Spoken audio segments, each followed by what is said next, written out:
মা বাবা বাসায় নেই, তুই কাকে সাথে করে নিয়ে এসেছিস? মা বাবা বাসায় নেই, আমি কি করব? আমার বন্ধুরা সবাই বিয়ে করেছে, আমাকে কেন বিয়ে দেওয়া হয় না? পার্টিতে বন্ধুরা সবাই বউ নিয়ে পার্টি করতে গিয়েছিল, তাই আমিও বিয়ে করে নিয়ে বাড়িতে চলে আসলাম। ভাই তুই একদম ঠিক করেছিস। আমার একটি ভাই আর ভাবি নাই তা কি হয়? ইস কি সুন্দর মিষ্টি আমার একটি ভাবি। বাহ কি সুন্দর কিউট আমার একটি ননদ। আমার ননদ দেখতে এত সুন্দর, আমি তো ভাবতেই পারছি না। যাই হোক, আমি তো এইমাত্র এইবারে বউ হয়ে বাড়িতে আসলাম, সময় করে কথা বলে ননদকে আমার ভাইয়ের সঙ্গে বিয়ে দিব। ভাবি, ঘরে চলেন, বিশ্রাম করেন, এখন অনেক রাত হয়েছে। ভাবি, এটা হলো আপনার রুম, এখন থেকে আপনি এই রুমেই থাকবেন। আপনি কোনো চিন্তা করবেন না, কোনো সমস্যা হলে আমাকে অবশ্যই ডাকবেন। আমার এত সুন্দর ননদি থাকতে আমার কিসের সমস্যা হবে? আমি তো অনেক ভয় ছিলাম, কিন্তু তোমাকে দেখে আমার মন এত ভালো লাগছে। আমি ভাবতেই পারছি না তুমি এত ভালো। আমি তো অনেক ভয় ছিলাম, যদি আমাকে তোমরা মেনে না নাও। না ভাবি, মেনে না নেওয়ার কি আছে? আমার একটি মাত্র ভাই আর মিষ্টি ভাবি। আচ্ছা ঠিক আছে, কথা পরে হবে। আচ্ছা ভাবি, আপনি একটু অপেক্ষা করুন, আমি আমার ড্রেসটা চেঞ্জ করে আসছি। ভাবি আমি চলে আসছি, ওয়াশরুমে চলুন, আপনি ফ্রেশ হয়ে নেবেন, তারপর আমার প্রসাধনী দিয়ে আপনি আবার সাজুগুজু করে নেবেন। ননদির কথায় ভাবি ওয়াশরুমে গিয়ে ফ্রেশ হয়ে আবার ননদির রুমে চলে আসলো। ননদি, তোমাকে এই ড্রেসে অনেক সুন্দর লাগছে, আমার বহুত বহুত পছন্দ হয়েছে। ড্রেসের কালারটা অনেক সুন্দর লাগছে, অনেক সুন্দর। ভাবি এই ড্রেস আপনার পছন্দ হয়েছে? এই ড্রেস আমার আরো আছে, আমি আপনার জন্য এই ড্রেস আরেকটা এনে দিতে পারবো।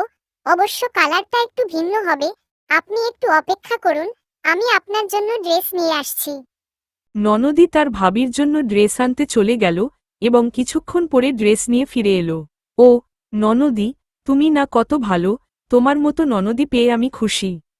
আরে কি ভাবি, আমি আপনার জন্য তো কিছুই করতে পারি নাই, আমার একটিমাত্র মিষ্টি ভাবি, তার জন্য এতটুকু করতেই পারি। ভাবি এবং ননদির মধ্যে খুব মধুর একটা সম্পর্ক সৃষ্টি হল। ওহ ননদি, ড্রেসটা অনেক সুন্দর, ড্রেসটা আমার পছন্দ হয়েছে, কিন্তু কালারটা একটু ভিন্ন। তুমি আমার মিষ্টি ননদি। ভাবি এই ড্রেসে আপনাকে খুব সুন্দর লাগছে। ভাবি এখন মা এবং আরো অন্যান্য আত্মীয় স্বজন আমাদের বাড়িতে আসছে আপনাকে দেখার জন্য, চলুন আমরা ওখানে যাই। নতুন বউ, শাশুড়ি এবং সমস্ত আত্মীয় স্বজনের কাছে যখন গেল, আত্মীয় স্বজন এবং শাশুড়ি সবাই নতুন বউকে দেখে খুশি, কারণ তাদের খুব পছন্দ হয়েছে। তাই খুশি হয়ে তারা যে যার মতো নতুন বউকে সোনার হার এবং যে যার মতো অলংকার গিফট করল। ভাবি, আমি আপনাকে অনেক ভালোবাসি, তাই আমি আপনার জন্য সামান্য গিফট নিয়ে এসেছি, আপনি খুশি মনে গ্রহণ করুন। আমিও তোমাকে অনেক ভালোবাসি। নতুন বউকে সবাই যে যার মতো গিফট করল এবং তাকে সবাই অনেক অনেক ভালোবেসে আনন্দের সাথে দিন কাটালাম।